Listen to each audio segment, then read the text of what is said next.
Et place maintenant à Soir 3 Politique. Dans Soir 3 Politique, Francis Letellier reçoit Jean-Luc Mélenchon, député européen, porte-parole du parti de gauche. Au moment où le FN et Marine Le Pen se retrouvent au centre du débat politique, quelle riposte apporter? Et pour 2012, quel rôle peut jouer le Front de gauche à côté du PS? Bonsoir Jean-Luc Mélenchon. Bonsoir. Deux polémiques font l'actualité. On va commencer par celle qu'a lancée Brice Hortefeux, qui a soutenu des policiers condamnés par le tribunal de Bobigny pour avoir rédigé de faux procès-verbaux. Aujourd'hui, le ministre de la Justice lui a répliqué et a rappelé que la justice était indépendante. Mais Brice Hortefeux dit, lui, je persiste et signe à soutenir les policiers. Qu'est-ce qu'il y a d'anormal à ce qu'un ministre de l'Intérieur soutienne ces policiers ? Parce que le rôle du ministre de l'Intérieur n'est pas d'être le chef du syndicat de la police. Le chef du syndicat, les responsables syndicaux policiers peuvent défendre leurs collègues, avoir une opinion sur le sujet, mais un ministre de l'Intérieur, qui est le numéro 2 ou 3 du gouvernement en général, lui, il a en charge la République. Et dans la République, le ministre de l'Intérieur ne défend pas des gens qui sont condamnés par la justice. Voilà, est-ce qu'il y a réellement une guerre police-justice en France? Je ne sais pas, mais ce qui est grave dans tout ça, c'est de voir à quel point le pouvoir est fébrile, à quel point il affaiblit lui-même toutes les institutions. Entre un président de la République qui tord le bras aux deux assemblées pour faire passer une loi sur les retraites, un ministre de l'Intérieur qui s'en prend au système de la justice, celui de la justice qui lui répond, je pense que tous ces gens sont en train de fragiliser la République dans ses institutions, comme avant ils l'ont fragilisé dans son esprit, ce débat épouvantable sur l'identité nationale, toutes ces bêtises sur les Français de plusieurs générations. On va y revenir parce qu'il y a une autre polémique à la suite des propos maintenant de Marine Le Pen qui a comparé les prières des musulmans dans les rues à l'occupation lors de la Seconde Guerre mondiale. Est-ce que c'est un dérapage ou plus que ça? Madame, la famille Le Pen, c'est le diable de confort du système. Heureusement qu'ils sont là, parce que sinon ils manqueraient. On a l'impression que quand ils y sont pas, on les fait revivre. L'autre soir, cette soirée pitoyable sous la houlette de Madame Chabot, où l'on avait une fois de plus éliminé le Front de gauche, on a pendant 1h30 donné l'occasion à Madame Le Pen d'être là au milieu du tableau. Je vais vous résumer ça. Nous avons fait la rentrée et 2 mois sur la lutte de classe avec les travailleurs, les ouvriers qui venaient sur la scène, qui posaient le problème de la finance, des banques. Heureusement, il y a Madame Le Pen. Ça y est, on va pouvoir revenir au vieux débat sur les musulmans, les pas musulmans, la religion en politique. C'est tout simplement... Finalement, vous dites presque que c'est la faute aux autres. Vous épargnez presque Marine Le Pen, là. Mais vous m'aurez mal entendu. Je viens de vous dire qu'elle est dans son rôle. Elle est là pour ça, pour faire des diversions religieuses, ethniques, et le système médiatico-politique la met en avant parce qu'il préfère parler de ça que de parler des banques, du rôle de la finance et comme on vient de le voir pendant 3 mois. C'est la classe ouvrière qui est montée sur la scène. Est-ce que vous avez entendu parler une seule fois pendant les 3 derniers mois de savoir qui faisait la prière et comment? Alors après, on peut entrer dans le détail. Personne n'aime que l'espace public soit occupé par les religieux, alors que ce soit les uns ou les autres. Mais vous avez des indignations. Moi, je m'indigne tout le temps. C'est-à-dire que ce soit un Tibétain, ou que ce soit un musulman, ou que ce soit un catholique, je suis contre la religion dans l'espace public. Alors, mais là, bon, évidemment, on revient aux vieilles haines. Le MRAP a décidé de porter plainte. Est-ce qu'il faut introduire une action en justice, même au plus haut niveau éventuellement? Le ministre de la Justice a dit non, lui. Mais moi, je pense que si le MRAP le fait, c'est qu'il a des raisons de le faire.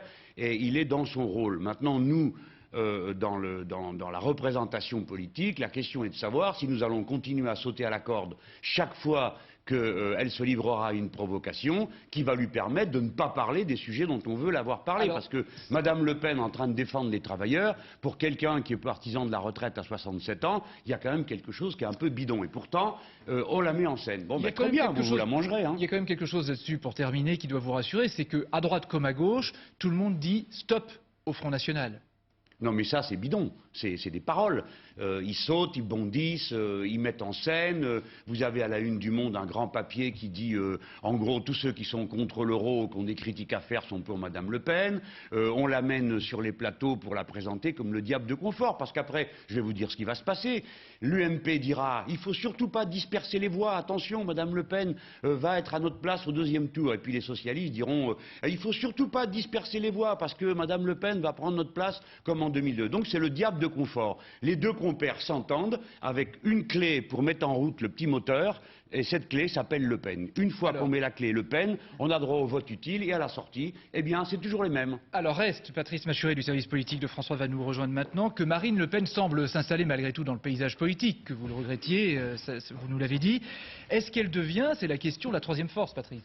On peut dire que Marine Le Pen, c'est une plante carnivore, une plante qui se nourrit de la peur de l'autre. Sur fond de chômage et d'insécurité, elle ressort la théorie du bouc émissaire. Cet immigré qui ne s'intègre pas, vous l'avez dit, vous avez rappelé, et qui occupe les rues pour prier. Ce dérapage volontaire montre que Marine Le Pen n'est pas sûre d'elle, pas sûre de prendre la présidence du parti. Le vote des militants qui vient de commencer pour élire le successeur de Jean-Marie Le Pen, finalement, doit l'inquiéter. Jugée trop lisse, la candidate a voulu donner des gages à la ligne dure, aux historiques du parti. Comme son père, elle joue la provocation verbale, du populisme à l'ancienne. Et comme son père, depuis des mois, elle surfe aussi sur la crise morale, le tous pourri, une posture anti-système qui réussit plutôt bien aux extrêmes, tout comme pour vous, d'une certaine façon, Jean-Luc Mélenchon. Sa montée dans les sondages, la fille Le Pen, la doit aussi à un allié inespéré, la droite. Le virage sécuritaire de Nicolas Sarkozy a crédibilisé le discours de l'extrême droite. Hier, Jean-François Copé a continué, le patron de l'UMP veut relancer le débat sur l'identité nationale, ce débat qui a remis en selle l'an dernier un Front National moribond. Une idée d'ailleurs saluée, ça prouve qu'il y a l'aval de l'Élysée aujourd'hui par les ministres Hortefeux et Besson. En somme, pour se protéger de la grippe, la droite préconise de l'attraper. Jean-Luc Mélenchon, alors pour vous relancer le débat sur l'identité nationale pour contrer la remontée du Front ou de Marine Le Pen, est-ce que c'est une bonne idée ? Ça a l'air de vous convenir, puisque vous-même vous relayez ça dans votre éditorial, vous parlez de populisme. Pourquoi vous ne dites pas fascisme? Vous ne savez pas que le Front National, c'est un système fasciste? Vous n'avez pas lu leur texte? Non, vous dites populiste, parce que l'instant d'après, ça vous permet de dire que moi aussi je suis un populiste, et comme ça vous avez organisé votre petit paysage avec les deux partis centraux. C'est vrai que vous êtes, et les deux extrêmes. Vous êtes présenté comme une personne pouvant sur l'extrême gauche capter aussi des voix du Front National. Mais moi, je m'adresse, comme tout le Front de gauche, à tous les Français. Et je leur propose une sortie de crise, par le haut, par la lutte contre la finance. Pour moi, l'ennemi, c'est le financier, le banquier, tous ceux qui ruinent l'économie. Pour Madame Le Pen, c'est l'arabe, le juif, ça dépend des jours. D'accord? Donc nous n'avons rien à voir, monsieur. Alors, Jean-Luc Mélenchon, rien à voir. Jean-Luc Mélenchon, sur le dérapage verbaux, par exemple. Mais quel dérapage? C'est pas un dérapage. Votre style qui est aussi très direct. Ils mènent leur guerre. Ils mènent leur guerre. C'est leur intérêt de faire ça. À elle, de trouver un nouveau bouc émissaire et pas les banquiers. Et à monsieur Copé, de se trouver un diable de confort pour dire mais attendez, c'est nous la France et le reste. Comme si la France était tout ça. On ne sortira pas de ce débat. Alors, on comprend les idées. Mais je me répète, parce que vous-même, vous avez un peu tendance à vous répéter. Les uns les autres. On comprend les idées que vous voulez défendre. Par exemple, pour 2012, quelles sont les conditions pour que vous soyez candidat à la présidentielle? Parce que pour l'instant, ça n'a pas de rapport avec le sujet précédent. Absolument, on passe à autre chose. Mais on comprend que vous voudriez défendre ces idées-là. Oui, les conditions, elles sont en train de... Moi, personnellement, vous voulez dire. Alors ça, c'est sur un concours de... Il y aura beaucoup de circonstances qui interviendront. Moi, j'ai dit que j'étais disponible, je suis pas le seul. Bon, voilà, nos partis feront des propositions ensemble. Oui, mais le Parti communiste a aussi un candidat. Donc, quand ce sera tranché, comment, tout ça? Alors, on va en parler bientôt. Ils ont leur calendrier, nous avons le nôtre. Non, tout ça, de ce côté-là, il n'y aura pas les clowneries, les primaires et tout ça. C'est pas pour nous, tout ça. Non, ce qui peut réaliser des bonnes conditions de cette candidature commune du Front de gauche, c'est ça qui est important, c'est que vous aurez une candidature du Front de gauche, qui n'est pas une candidature populiste ou extrémiste, c'est une candidature de gauche, pour toute la gauche et pour tout le peuple français. Voilà. Et les gens auront à se dire, entre l'à peu près ou le Strauss-Kahn FMI ou le Front de gauche, ceux qui sont de gauche, ou ceux qui aiment le pays et qui aimeraient qu'on en sorte par le haut, ils choisiront. Alors justement, vous parliez des primaires du PS, notamment, qui continuent de faire parler au Parti Socialiste, notamment, où Dominique Strauss-Kahn est le sujet... Ça va être le spectacle permanent pendant des mois. C'est le sujet de préoccupation aussi au PS, Dominique Strauss-Kahn. Oui. Le FMI mène des politiques qui, pour moi, sont des politiques contre les populations. Que l'Irlande, par exemple, dans le plan de sauvetage de son économie et de ses banques, n'ait pas rehaussé le niveau de l'impôt sur les sociétés est un scandale. Si lui n'a pas envie de revenir et de plonger dans une campagne présidentielle, ce que je dis ici, ce que je redis très clairement devant vous et très fermement, c'est que d'une façon ou d'une autre, si je suis élue, puisqu'on me posait la question dans cette hypothèse, si je suis élue présidente de la République, bien évidemment, mon souhait le plus cher, c'est que Dominique apporte sa compétence pour permettre de lutter contre la crise financière internationale. Jean-Luc Mélenchon, quel serait le meilleur candidat du PS avec lequel vous souhaiteriez le plus négocier éventuellement en 2012 ou discuter, pas négocier, discuter. Alors, il y a deux cas. Il y a le cas où c'est le candidat du Front de gauche qui est en tête de la gauche. C'est pour ce pourquoi on va se battre nous. Et à ce moment-là, peu nous importe qui vient. Et si c'est l'inverse? Bon, alors si c'est le cas inverse, il est clair qu'il y a des situations absolument ingérables. Comment voulez-vous que des gens comme nous, qui auront passé des années à combattre la politique d'austérité et de rigueur dans toute l'Europe, ensuite on aille se précipiter dans les bras de celui qui l'a organisé. Il y aura une situation... C'est Strauss-Kahn, j'ai dit depuis le début que c'était un problème immense qui se présentait à nous si jamais il présentait Strauss-Kahn comme candidat. Écoutez, mettez-vous à ma place, comment vous me voyez faire un deuxième tour et je vais aller dire aux gens, écoutez, vous m'avez entendu tout le premier tour vous expliquer que l'ennemi c'est la banque et les réductions de salaire, et maintenant au deuxième tour, je vous appelle à voter pour le gars qui vient de faire ça dans toute l'Europe. Alors, on va voir maintenant avec vous, Patrice, l'actualité des jours à venir, parce qu'elle est chargée politiquement, avec une loi que tout le monde attend, enfin en tout cas des lois qui vont concerner les Français. Oui, alors l'Assemblée, c'est le retour du projet de loi sur la sécurité, dit l'OPSI 2, comparution immédiate des mineurs, extension du bracelet électronique et peut-être assouplissement du permis à points, avec un amendement qui fait polémique, on est toujours autour de la même thématique, cette droite populaire qui demande l'interdiction de territoire pour les criminels étrangers. Alors on verra au passage ce qu'en pensent les députés qui reviennent à l'Assemblée le même jour.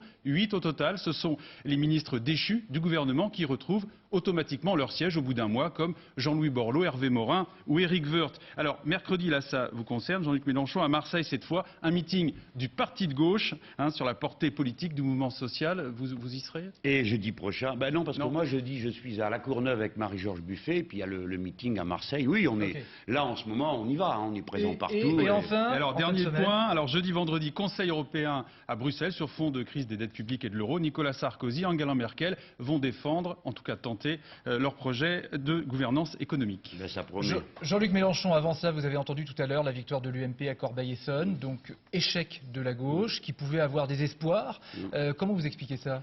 D'abord, ça me rend très triste, parce que c'est assez pitoyable de voir, mais enfin, le peuple a voté, donc on Est-ce doit que ce n'est pas les mauvais reports de voix à gauche aussi? Est-ce qu'il n'y a pas de ménage à faire? Il y a un problème. D'abord, le premier problème, c'est une abstention monstrueuse partout. On disait que l'élection municipale, c'est l'élection de proximité, que tout le monde se précipite pour voter. Là, 40% à peine. Dans les deux cas, il y a aussi Noisy-le-Sec. Et deuxièmement, les socialistes participent à nos listes d'une manière qui est pas correct, quoi. Ils mobilisent pas, ils traînent les pieds. Bon, non, ça marche pas. Aujourd'hui, vous êtes le plus critique des socialistes, quoi. Je les critique parce qu'ils ont une grande responsabilité dans l'histoire et que voilà quoi. Aujourd'hui, nous sommes en pleine crise du capitalisme mondial. Le président de l'Internationale socialiste et Premier ministre de la Grèce, il n'a même pas résisté une heure aux injonctions des banquiers. Ils sont comme ça partout dans toute l'Europe, donc ça me rend malheureux. Et j'essaye par ma virulence d'essayer de créer un autre centre de gravité, de dire venez avec nous puisqu'ils ne savent rien faire. Jean-Luc Mélenchon, merci d'avoir accepté notre invitation ce soir. Dans quelques minutes, vous pourrez retrouver cet entretien sur france3.fr, rubrique Soir 3, puis Soir 3 Politique. La semaine prochaine, l'invité de Soir 3 Politique sera Roselyne Bachelot, ministre des Solidarités et de la Cohésion sociale. Bonne soirée, bonne semaine, merci et au week-end prochain.